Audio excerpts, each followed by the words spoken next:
دنیا کی ہر چیز کی کوئی نہ کوئی قیمت ہوتی ہے. وقت، جگہ اور مارکیٹ اس کی قیمت لگاتے ہیں، لیکن انسان دنیا کی وہ واحد چیز ہے جو اپنی قیمت خود لگاتا ہے، جو اپنی قیمت خود بناتا ہے. انسان سمجھتا ہے کہ شاید وہ قیمتی ہے، شاید دنیا اس کی قیمت دے گی، لیکن یاد رکھنا کہ قیمت جب بھی لگتی ہے تو انسان کی صلاحیت کی لگتی ہے، انسان کی قابلیت کی لگتی ہے، انسان کے کام کی قیمت لگتی ہے. اگر آپ خود کو قابل بنا کر مارکیٹ میں نہیں لائیں گے تو آپ کی کوئی ویلیو نہیں ہے. قیمت جب بھی لگے گی آپ کے ایکسپیرینسز کی لگے گی، قیمت جب بھی لگے گی آپ کی سکلز کی لگے گی، آپ کے اندر موجود اس قابلیت کی قیمت دنیا دے گی.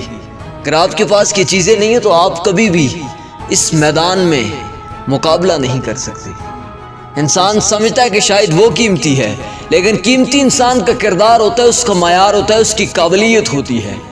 ہاں ایک بات یاد رکھنا کہ شاید دنیا یہ سوچ رہی ہے کہ اس کے پاس سکلز ہوں گی، اس کے پاس ایکسپیرینسز ہوں گے تو وہ مارکیٹ میں آ کر چھا جائے گی، لیکن یاد رکھنا کہ جو سکلز اور ایکسپیرینسز کے ساتھ ساتھ کردار اور معیار کی چیزوں پر پورا اترتا ہے، دنیا اس کی قیمت دیتی ہے. اگر آپ کے پاس ایک سوچ، ایک نظریہ، ایک کردار، ایک اخلاق ہے تو پھر دنیا آپ کی قیمت دے گی، کیونکہ ایکسپیرینسز اور سکلز والے اس دنیا میں لاکھوں کروڑوں پھر رہے ہیں جن کے پاس کچھ بھی نہیں ہے.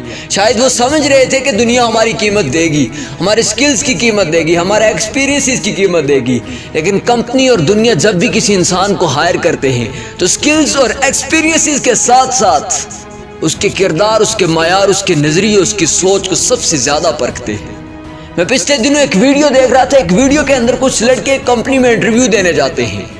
جب انٹرویو دینے جاتے ہیں تو اسی اثنا میں ایک لڑکا کہتا ہے یار تمہاری باری بعد میں ہے، تم اپنی ٹائی کچھ دیر کے لیے مجھے دو، میں اندر لگا کے چلا جاؤں، واپسی پر میں آ کر تمہیں دے دوں گا. لیکن کچھ لڑکے اسے نہ کر دیتے ہیں، انکار کر دیتے ہیں ٹائی دینے سے، لیکن ایک لڑکا اٹھتا ہے، اسے ٹائی دے دیتا ہے. کچھ دیر کے بعد جب رزلٹ نکلتے ہیں تو پتہ چلتا ہے جس لڑکے نے ٹائی دی تھی وہ ہائر کر لیا گیا ہے، کمپنی نے اسے ہائر کر لیا ہے. جب حقیقت کھلتی ہے تو پتہ یہ چلتا ہے کہ جو لڑکا ٹائی مانگ رہا تھا وہی لڑکا اس کمپنی کا باس تھا. وہ بیہیویئرل ٹیسٹ کرنے کے لیے باہر آیا تھا لڑکوں کا، اور جس لڑکے نے ٹائی دی تھی اس کے پاس سکلز بھی تھیں، ایکسپیرینس بھی تھا، لیکن اس کا کردار اسے جتوا گیا تھا. اس کا کردار اس کی سلیکشن کا سب سے بڑا سبب بن گیا تھا. باقی سب کے پاس سکلز تھی، ایکسپیرینسز تھے، ڈگریز تھی، لیکن ان کردار کی کمی کی وجہ سے وہ آج وہاں پر فیل ہو چکے تھے. اگر آپ سکلی ہیں، ایکسپیرینسیبل ہیں تو یاد رکھنا کہ اپنے اندر کردار اور معیار بھی پیدا کرنا، یہی چیزیں تمہاری قیمت بھی بڑھائیں گی.